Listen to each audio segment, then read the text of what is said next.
Hey, and welcome back to Coffee and Conversations with Travis I'm Travis. and Adele. She's Adele. So today we are on our third video of what are the symptoms of codependency in marriage.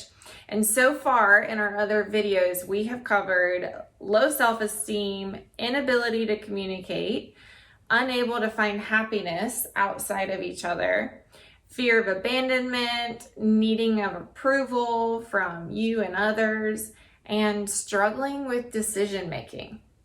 And today we're going to talk about constant anxiety and giving up on our health.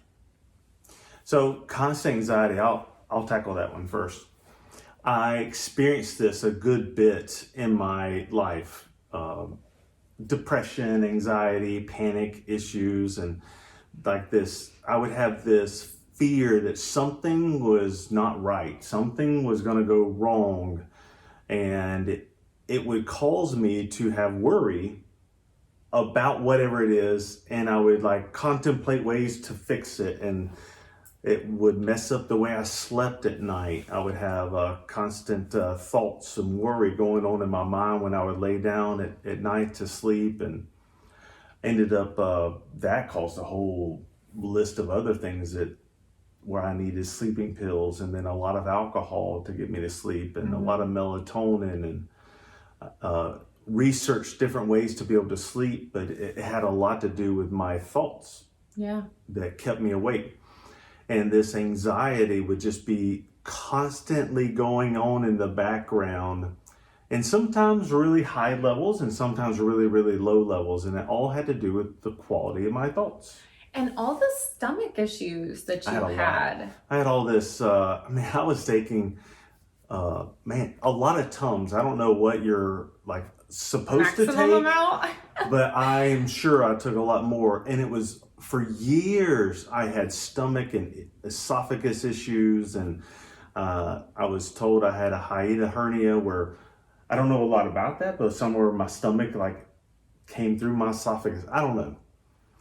But I had all these issues going on for me too. And I'm not saying that if you have those issues, it's because you have anxiety, but I know it was for me. Well, we know where anxiety is created in the body is in this region right here, which is why it affects our gut, our digestion, our tummy, all of that stuff comes from the anxiety, the buildup of energy that's in that area. Yeah, so many issues with negative thoughts that would consume me and create anxiety. Yeah, we mentioned in a previous video about the anxiety that you would have if I would go out with friends. I would have the same issue if you were gone or weren't with me. I would call you, and if you didn't answer, I would have this anxiety of what's going on? What is he doing? Why won't he answer? And just all this fear and worry. And if you would have asked me back then, do you have anxiety? I would have been like, no, I don't struggle with anxiety. And I feel like a lot of individuals are that way because they don't really know what to look for. And anxiety is really a labeling that we give a sensation that's in the body. And so it's really just recognizing for me, wow, I had this big blind spot of this sensation that was being created. And then I never gave it a label of anxiety. I was just uncomfortable all the time about all kinds of things. Conversations would give me anxiety with you, and yeah, so I had a lot around conversations. I had a lot of anxiety around crucial conversations that would really make a difference. Oh, you just brought up so much thoughts in my mind when you said that. Because I would have these feelings where I could not speak. Like my throat would close up. I would really want to tell people how I felt, like love, like tell my family how much I loved them, appreciated them, tell my loved ones all these things, qualities I wanted to say. And I felt like this was choking me up. Like if I spoke, I would break down and cry and have all these emotions come out. And it sounds silly as I'm saying it. It was a real thing. But it was real for me. And it was real to where I would make myself small around people and not speak up sometimes because I really had things I wanted to say. Yeah. I just couldn't say them. Oh, I had all kinds of anxiety around just people in general. But same thing when you and I would get into deep conversation, I would start having all kinds of anxiety about what are you thinking? And Me too. because there wasn't communication. And so I would make up all kinds of stories about what I thought, which would create this Me too. anxiety. And that just leads right into giving up on our health. I mean, both of us had really just given up on our bodies in general. Yeah, and it showed in so many ways. It showed in how my body looked.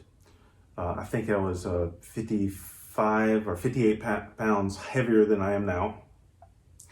And I was going to the doctor all the time. I have not been to the doctor in a long time, probably a few years now, for other than like a checkup or something, but not to be looked at for a symptom. But I was going all the time. Me too. All kinds of stuff. Yes. Was popping up for me, like rare things and weird things. And we had just really resolved to, oh, well, it's just the way we are. Yeah. I hate that we're in so much pain and our health is just not doing good. No, actually, we didn't even talk about it. Yeah. It was one of those things that was an elephant in the room. We both were gaining weight. We both were unhappy. Our health was awful. And it was like this forbidden subject. Yeah. And we were making poor lifestyle choices. Man, yeah. Which leads back to some of the other things, the self-esteem, that we talked about in our first video. Yeah, I'll also talk about this one time if you want me to, is my relationship to food. If you're interested in that, leave a comment and I'll do a video on my relationship to food. We both have a relationship to food. But in the lifestyle choice of just giving up on my health would be around food as well. It would be like, I know I'm not supposed to eat McDonald's for the third day in a row, and it's easy and convenient. What is it going to matter anyways? And so I would make a choice that I know is not best for me. I wasn't living life like making a choice like who I'm going to be.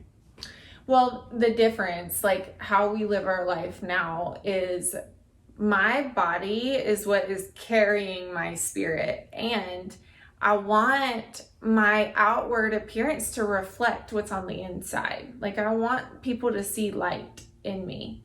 And not only that, I am married to you and I want to take good care of this body to be an amazing spouse for you. Mm-hmm. And none of that was like, no, if I want to eat this cookie, I'm going to eat it. And I really don't care about my health or you. But now I think through things like that. Is it really worth me eating that or whatever?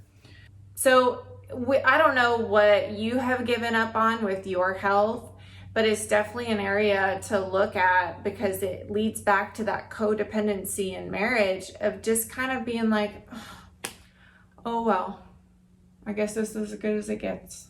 You just stop caring about yourself.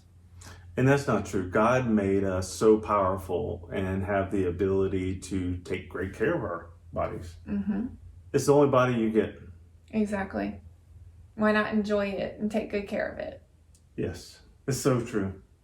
Thanks so much for watching, and check out our next video to hear the last 2 symptoms of codependency. We'll see you there. Bye. Bye. Hey, if you're new to our channel, come check out this video to find out more about who we are and what we're up to.